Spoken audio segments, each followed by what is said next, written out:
A homeless old man huddled beneath the flickering street lamp of downtown Seattle, his thin coat trembling in the ocean wind. Beside him, two tiny German shepherd pups pressed into his ribs, their small bodies shivering, but their eyes fixed on something he could not yet see. Henry had meant only to survive another cold night on the pavement, until Duke's ears shot up, Luna's low growl slicing through the midnight silence. Across the street, a white SUV swerved wildly, driven by three drunk heiresses laughing as if the world were theirs to break. A heartbeat later, the tires screamed. The pups froze in the lane. Henry lunged forward, arms spread, body shaking, as the headlights swallowed all sound and color. But from the doorway of a nearby cafe, a woman in a crimson coat rose slowly. Seattle's neon glow danced across her eyes, and fate shifted. Before we begin, tell me where you're watching from, and don't forget to like and subscribe for more powerful stories. Seattle's summer heat had an odd way of clinging to the streets, thick, unmoving, almost humming with its own exhausted breath. The city, usually softened by cold mist rolling in from Elliott Bay, now baked under a rare wave of dry, relentless sunlight. Asphalt shimmered like black glass, and even the gulls circling overhead seemed slower, as if dragged down by the oppressive warmth. On a cracked sidewalk near Pike Street, an elderly homeless man named Henry Walker bent down to retrieve an aluminum can from beside a rust-stained trash bin. Henry was 70, though hardship had carved him into someone who looked 10 years older. He had a narrow, wiry frame and the slightly hunched posture of someone who had spent far too many nights fighting the cold, with nothing but cardboard and stubbornness. His beard, white, uneven, and coarse, framed a face lined with stories no one had ever asked to hear. His eyes, a faded steel blue, carried the quiet endurance of a man who had once loved deeply and lost everything, including the small woodworking shop he had built with his late wife. After she passed, grief hollowed him until the world slowly pushed him out to its edges. But beside him, pressed tightly against his legs, were the only companions who refused to leave. Duke and Luna, two German shepherd pups barely 4 months old, watched his every move with devotion that bordered on fierce. Duke, the bigger of the two, had a coat of deep sable and a confident stance that suggested he believed he was Henry's guardian rather than the other way around. Luna, smaller and lighter in color, with soft amber eyes and ears that still drooped awkwardly, stuck closer to Henry's hip, sensitive to every tremor in his breath. To strangers, they were just two scruffy pups someone had abandoned. To Henry, they were the last sliver of family he had left. "Easy now," he murmured as he tore a stale loaf of bread in half and set the pieces on the ground. Duke ate quickly, tail wagging, while Luna nudged her portion toward Henry, as if hopeful he would take a bite too. But he only smiled, brushing her head with his trembling fingers. "You two need it more than I do." Pedestrians passed without pausing, tourists in bright clothes, office workers rushing to escape the heat, teenagers clutching iced drinks and laughter. Not one slowed to meet Henry's eyes. It was as if the city had decided he no longer fully existed. But Duke and Luna did not care. They flanked him like two loyal shadows, tongues lolling, tails occasionally sweeping the dust, as if trying to erase the hardness of the world around him. Then a new sound sliced into the noise of the street. A deep engine growl, too loud, too fast. Henry looked up. A white luxury SUV turned the corner sharply, sunlight glinting off its spotless chrome. Inside were three wealthy young women, their carefree laughter cutting through the heavy air like broken glass. Chloe Hartman, seated in the driver's seat and holding a half-finished cup of spiked iced latte, was a petite blonde with sharp cheekbones and sharper entitlement. Her fashion was flawless. Designer crop top, diamond-studded sunglasses. But her expression held a spoiled impatience that came naturally to someone who had never heard the word no. Beside her in the front seat lounged Madison Green, tall and willowy, with long brown hair and a face that would be beautiful if not for the permanent sneer she wore when looking at anyone poorer than her.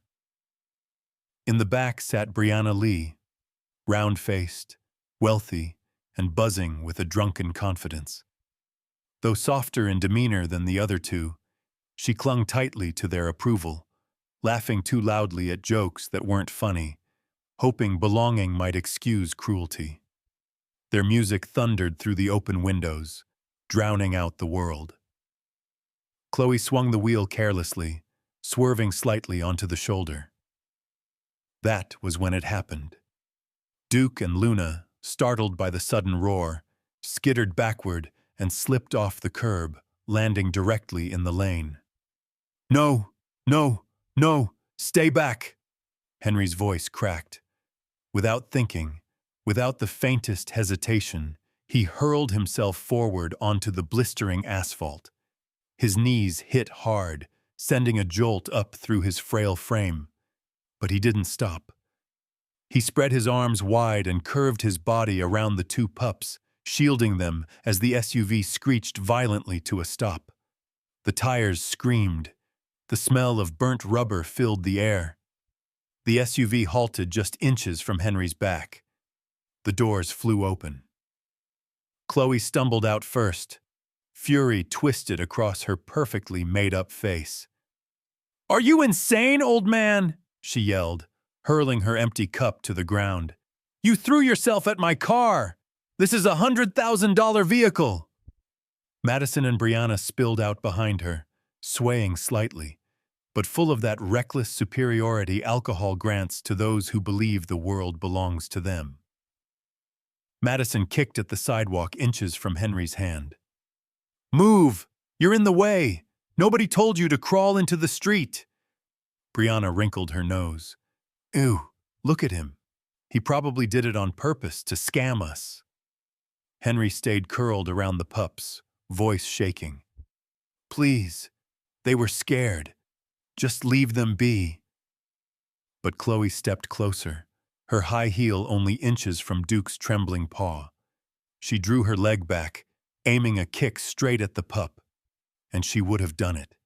She would have unleashed every ounce of cruelty she kept hidden beneath expensive perfume, if someone hadn't been watching. Across the street, inside the dim corner of a small cafe, a woman in a vivid red coat rose from her chair. Rachel Moore, tall, elegantly built, with striking dark hair and eyes that never seemed to miss anything, had been observing the scene with the poised stillness of a wildfire locked behind glass.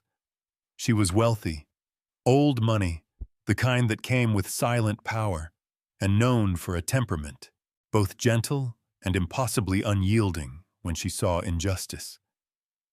Her cappuccino sat untouched. Her jaw tightened. The sharp click of her red heels against the pavement sliced through the chaos as she stepped outside. Chloe's leg lifted higher, her foot arcing toward Duke, and Rachel's shadow stretched across the street. Duke pressed into Henry's side, whimpering. Chloe's foot hung frozen midair. Rachel approached, gaze cold enough to cut steel.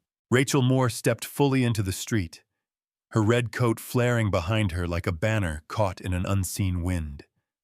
The sunlight hit the smooth wool fabric, turning it into a crimson slash against the gray pavement. With one swift motion, she reached out, hooked her fingers around Henry's thin elbow, and pulled him and the two terrified pups behind her.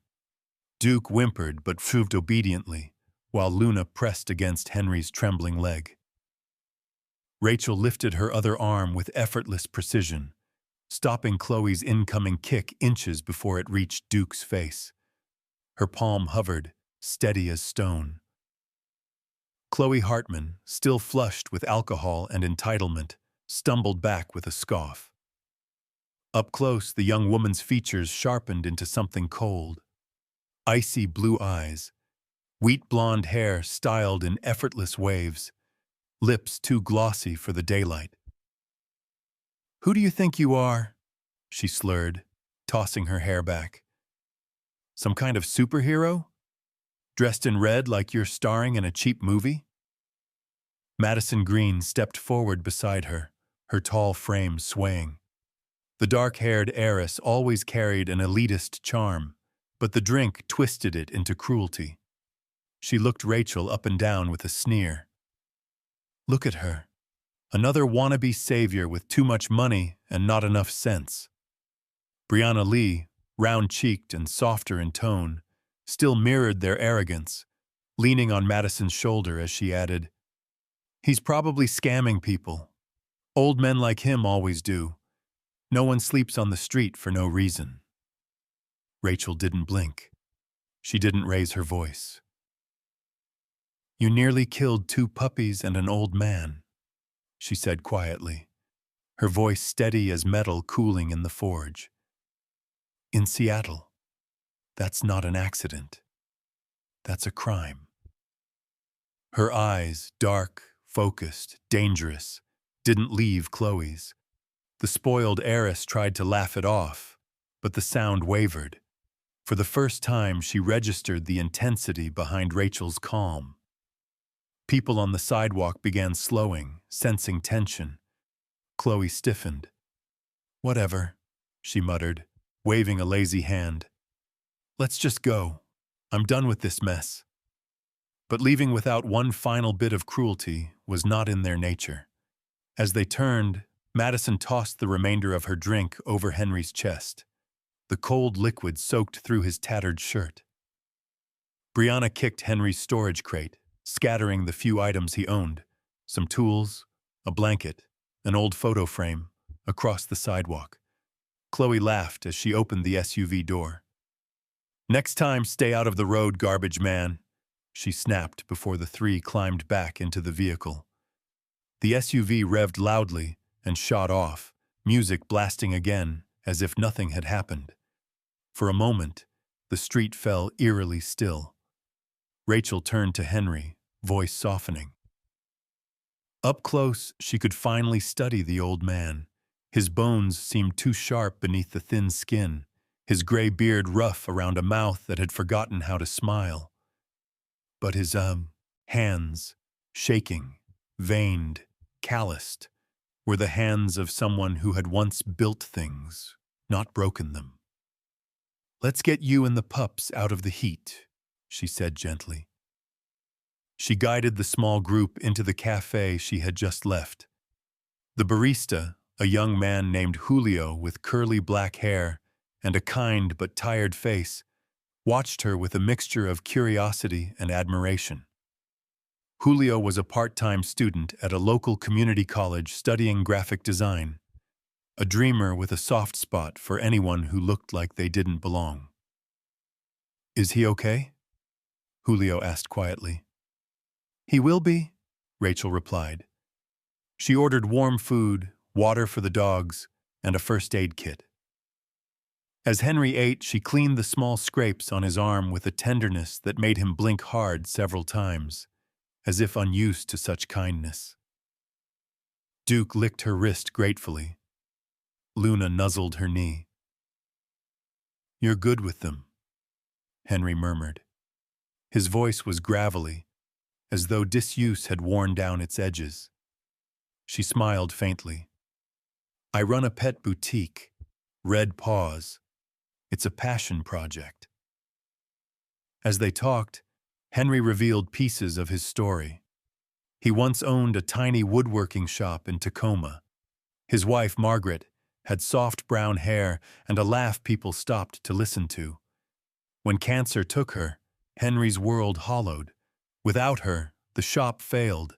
The bills stacked up. He slipped through the cracks until there was nowhere left to fall but the street. Rachel listened, truly listened, her expression pained but steady. When evening came, she handed him a crisp business card the color of deep wine. Her handwriting on the back was clear and elegant. "If anything happens," she told him, "come find me at Red Paws, or call this number, day or night." Henry nodded slowly, tucking the card into the inner pocket of his worn jacket. Later, as dusk settled and streetlights flickered awake, Henry returned to his usual block. He crawled into his thin nylon tent, pulling Duke and Luna close. The pups curled against him, their rhythmic breathing a fragile comfort. A cold wind swept in from Elliott Bay, carrying the scent of salt and something foreboding. Sometime past midnight, a sound cut through the quiet, a car engine rolling slowly to a stop. Henry stirred, half awake. Soft laughter floated through the darkness. Then he recognized the voices. Chloe, Madison, Brianna. The tent walls rustled. Duke growled softly. Luna whimpered.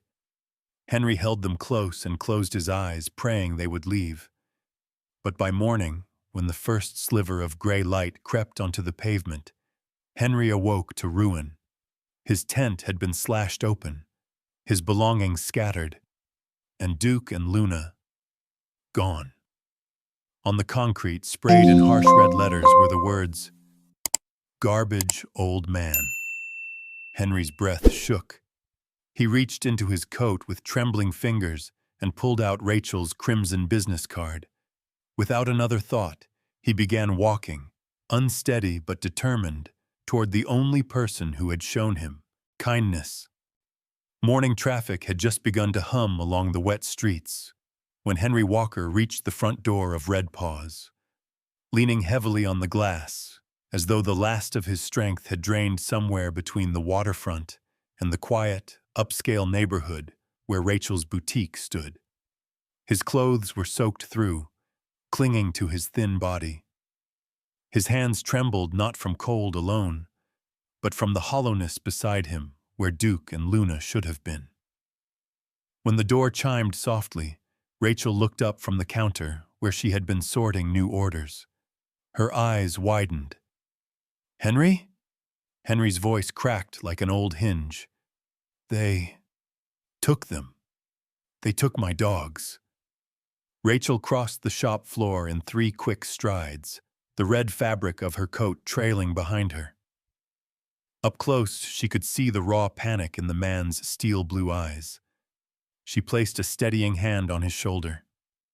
"Come inside. Sit. Tell me everything." He collapsed into a cushioned bench near the grooming station. The warm air and faint scent of lavender shampoo made the room feel gentler, but Henry appeared adrift, like someone standing in the aftermath of a storm. Rachel fetched a towel and wrapped it around his shoulders, then moved into the back room and returned with fresh clothes, simple gray sweatpants, a white t-shirt, and a wool cardigan. "Use the washroom," she said softly. "Get warm. I'll make food." When Henry re-emerged, hair damp and spirit a shade lighter, Rachel handed him a steaming bowl of chicken soup prepared by her head groomer, Talia Flores, who had just arrived for her shift. Talia, a petite Latina woman in her late 20s with curly chestnut hair tied in a bun, had a calm, nurturing energy. She knelt beside Henry, her brown eyes full of empathy.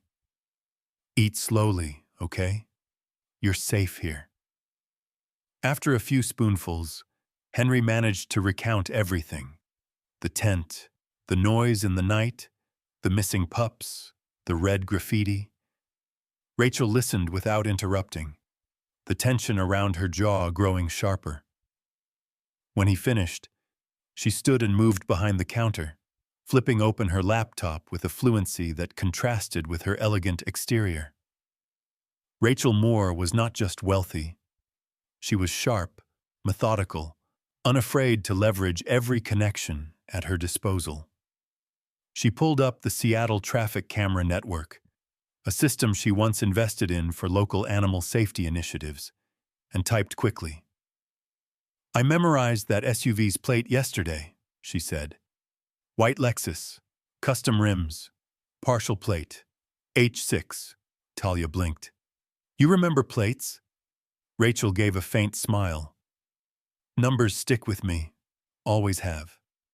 Within minutes, she isolated the exact model, registered under Mark Hayes, owner of a high-end restaurant chain. Madison Hayes's father. Henry tensed.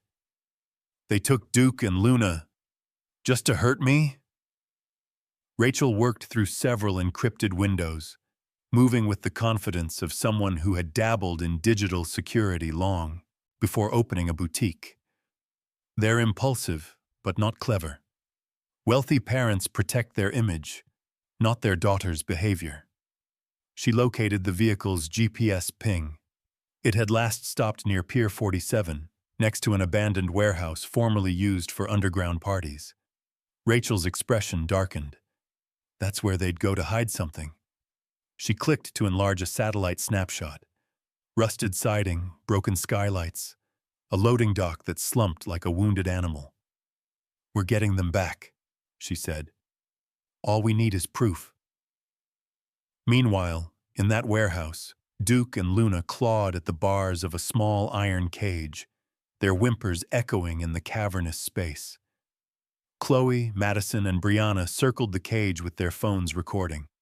Their laughter bounced off the concrete walls. Chloe raised her camera. "Say hi to Grandpa Garbage," she giggled, zooming in as Duke barked helplessly. "Maybe we'll drop them off on I-5 tonight. Let him wonder what happened." Back at Red Paws, Rachel shut her laptop and turned to Henry. "You're coming with me."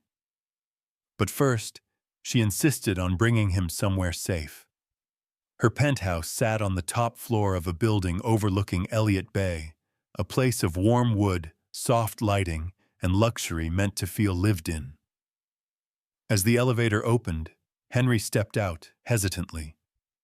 "I don't belong here," he murmured. Rachel disagreed. "You belong anywhere decency is allowed." She guided him to the bathroom and placed fresh towels inside. Then, while the shower ran, she laid out grooming scissors, lotion, a razor. When Henry emerged again, hair neatly trimmed and beard-shaped, he barely recognized himself. Rachel studied him in the mirror. "There," she said softly. "You look like the craftsman you once were." Henry blinked back tears. "You shouldn't waste your time on someone like—" "Stop," she interrupted. "You are not trash, and Duke and Luna will not be lost." They stood in silence. An old man who had been invisible for years, and a woman who refused to look away. Then Rachel's eyes hardened with purpose. "We're not begging for them back," she said.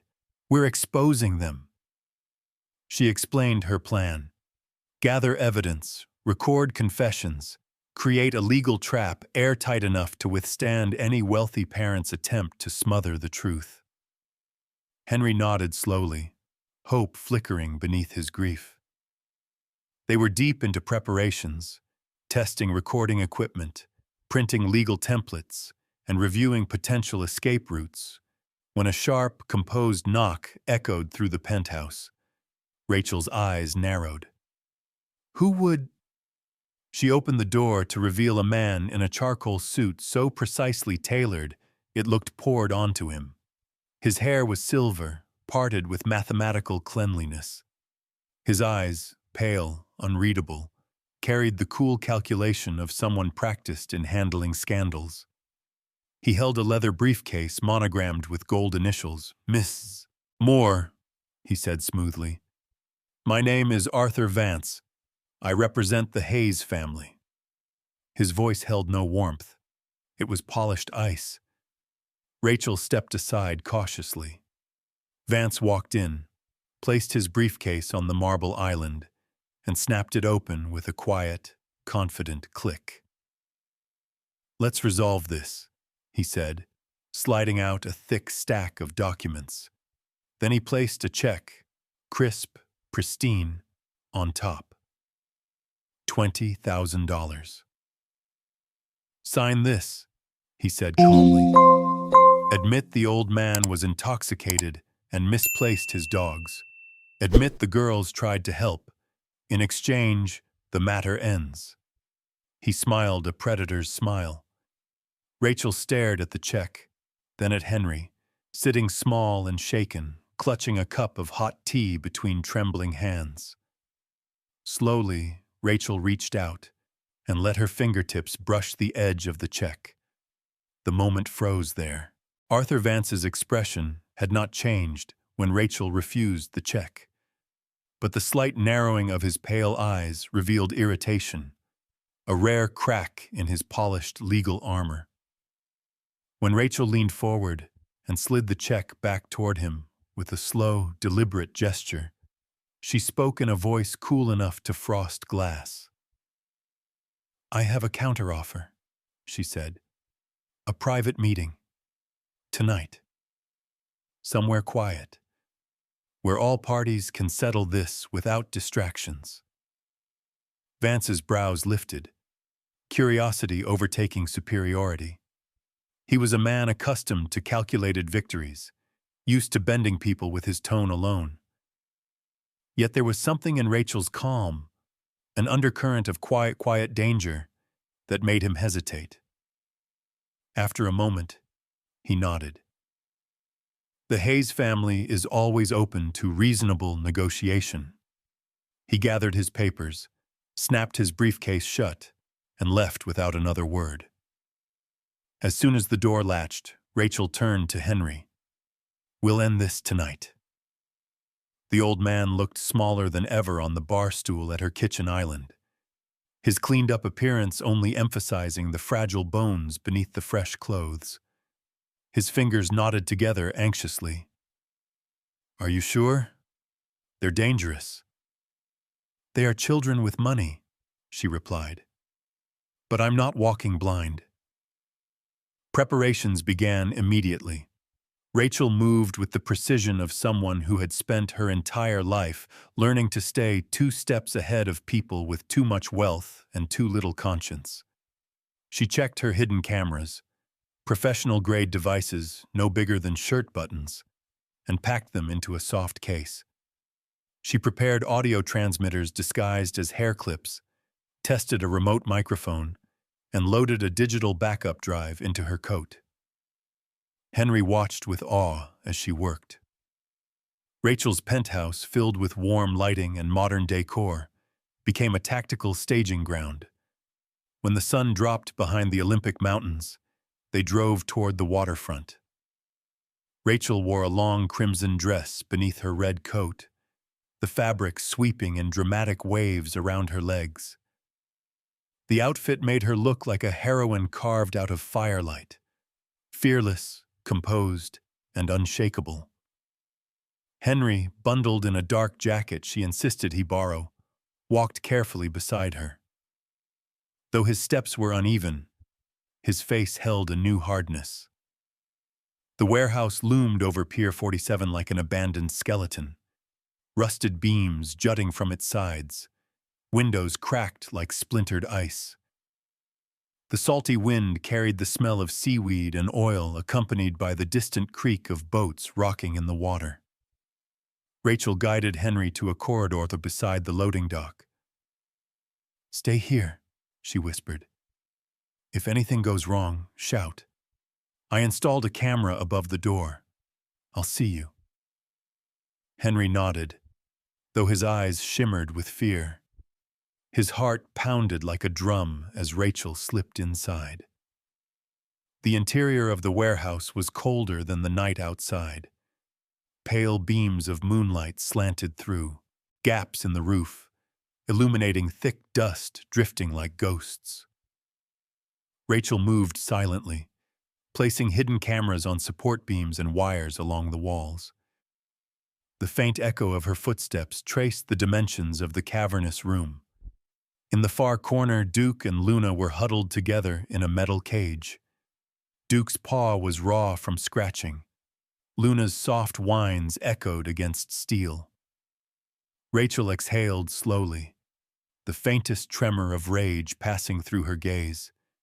She whispered, "I'm here," though the pups could not hear her. Footsteps scraped outside.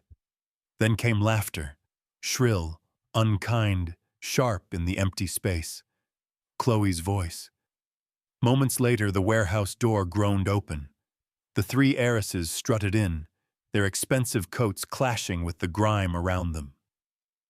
Chloe led with smug confidence, her blonde hair pulled into a ponytail that swung with each step.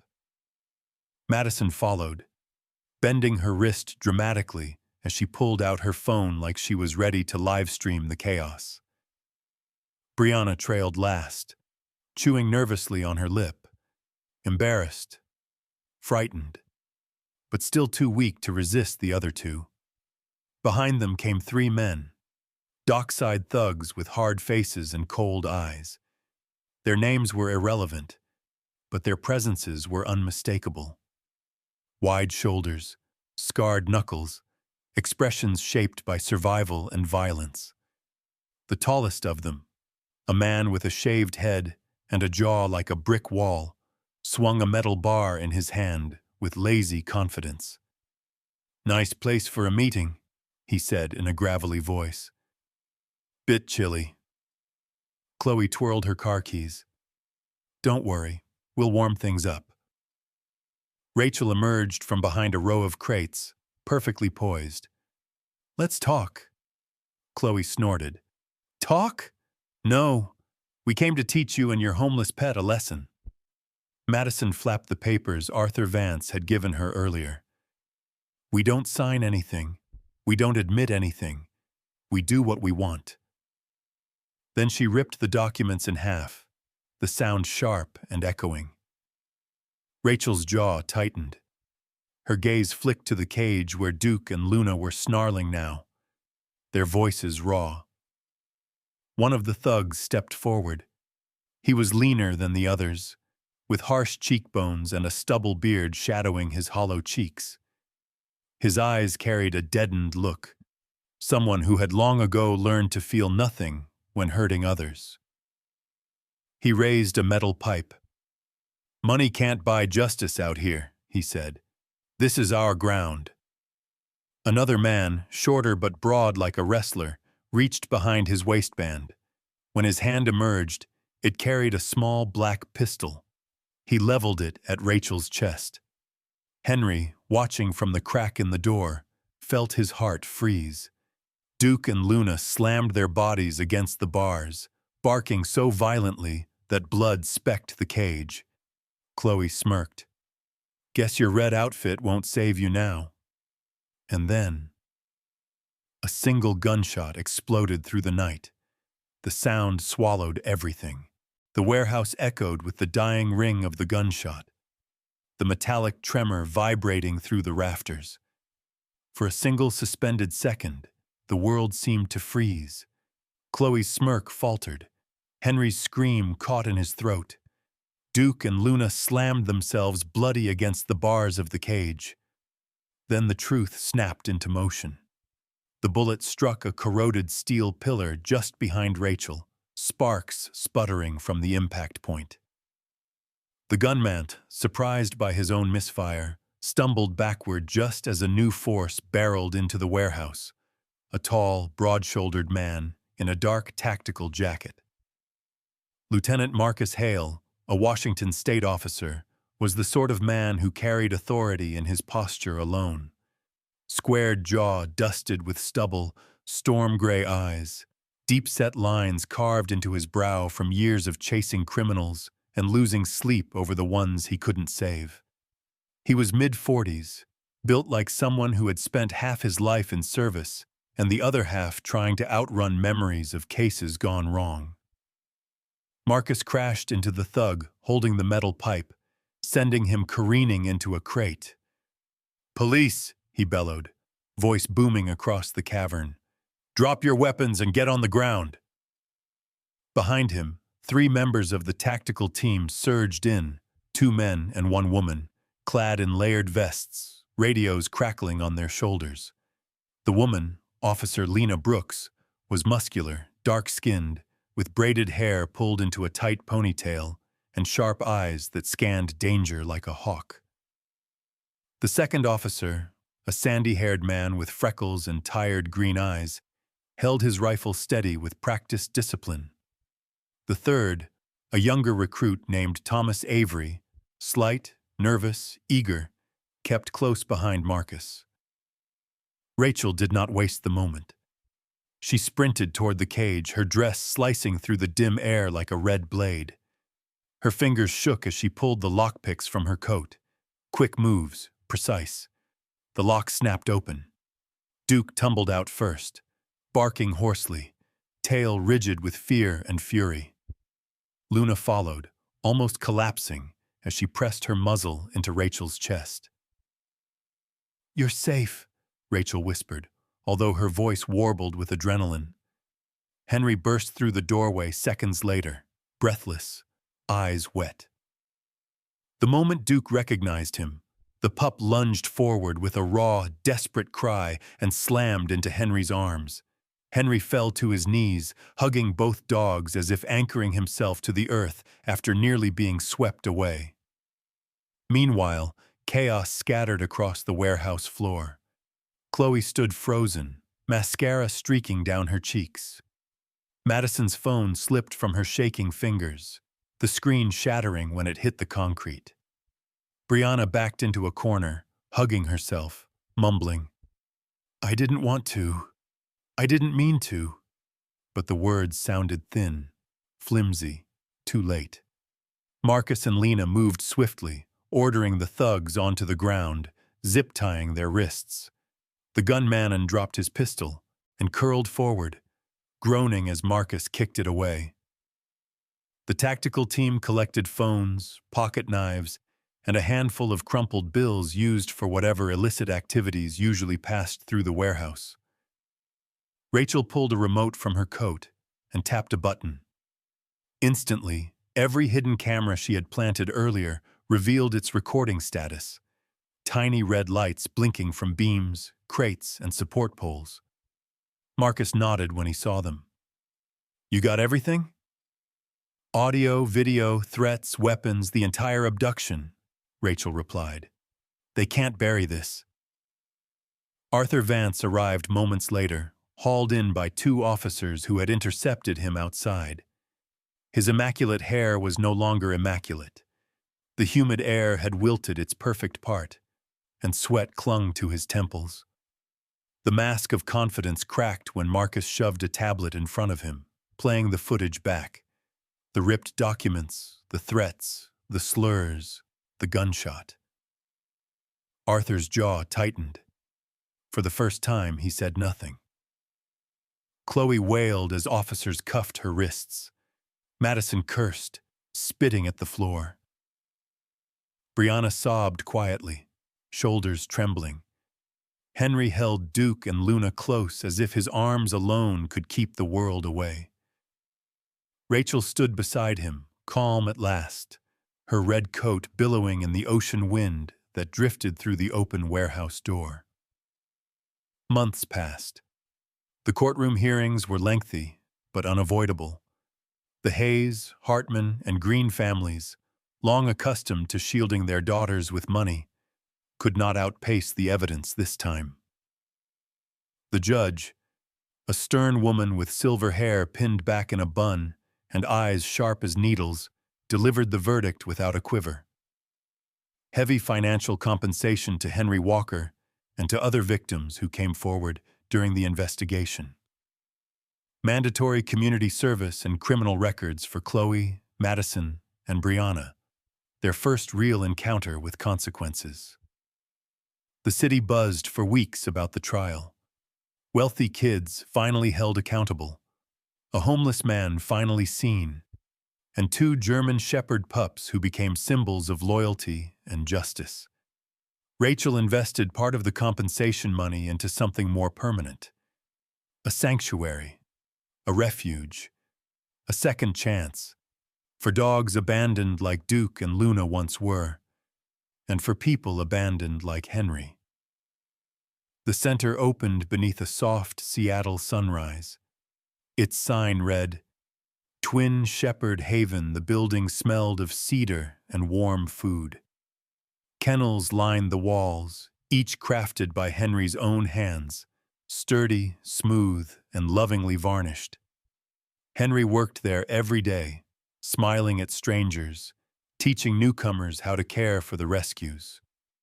At night, instead of curling on cold cement, he slept on a real bed, a warm blanket pulled to his chin. Duke slept to his left. Luna slept to his right. Rachel visited often, still glowing in her signature shade of red, sometimes a coat, sometimes a scarf, sometimes just a streak of lipstick that made her smile look sharper. Seems red, suits me, she teased once. And the smell of dog fur doesn't scare me anymore. Henry chuckled, voice scratchy but warm. It suits who you are, he said. Someone who doesn't walk past suffering. Someone who steps in.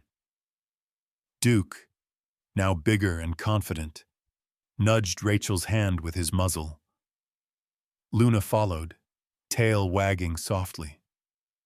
They had become the heart of the haven, greeting every newcomer with gentle insistence, reminding them the world still had kindness. One evening, as the sun melted into pink and gold across the Seattle sky, Rachel knelt beside Henry and the two pups at the entrance of the sanctuary. Someone called their names to take a photo. Henry rested a hand on each dog. Rachel leaned close. They smiled together. The shutter clicked, and for a moment, the noisy, indifferent city behind them seemed warmer, softened by hope, by second chances, by the quiet power of being seen. In the end, Henry, Rachel, Duke, and Luna remind us of something deeper than justice or luck. They remind us that grace often enters our lives quietly, through a stranger's kindness, through a hand reaching down when we've fallen, through a door opening just when we think all others have closed. Some call it coincidence, but those who have walked through long nights with trembling hearts know the truth. Sometimes it is God Himself placing the right people, the right moments, the right miracles in our path. And just like that old man on the streets of Seattle, many of us go through our days feeling invisible, carrying burdens others never see. Yet even in the coldest seasons of life, God works quietly in the shadows, planting hope where we thought hope had already died. If this story touched your heart, please share it with someone who might be walking through a difficult time. Leave a comment, tell us where you're watching from, and subscribe to join a community that believes in redemption, loyalty, and second chances. May the Lord bless you and keep you. May His protection rest over your home, your family, and every step you take this week. And may you always feel the gentle hand of God guiding you, just as He guided Rachel to Henry, and Henry to those two little shepherds who changed everything. Amen.